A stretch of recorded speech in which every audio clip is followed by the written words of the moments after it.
Түскі асқа тез дайын болатын палау дайындаймыз. Қызып тұрған майдың үстіне ұсақтап тұрған пиязды, фаршты, ұсақтап тұрған сәбізді, дәмдеуіштерді салып, барлығын жақсылап қуырамыз.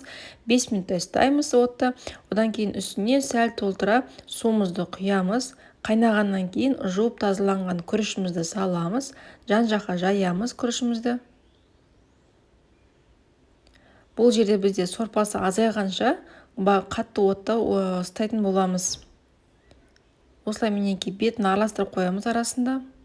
Суы азайғаннан кейін ортаға қарай жинап, осылай қастың көмегімен тесік жасап шығамыз. Барлық жеріне сорпа кіру керек.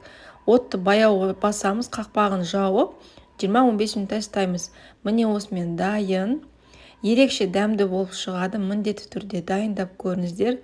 Өте ерекше, палауға қарағанда әрі тез дайын болады.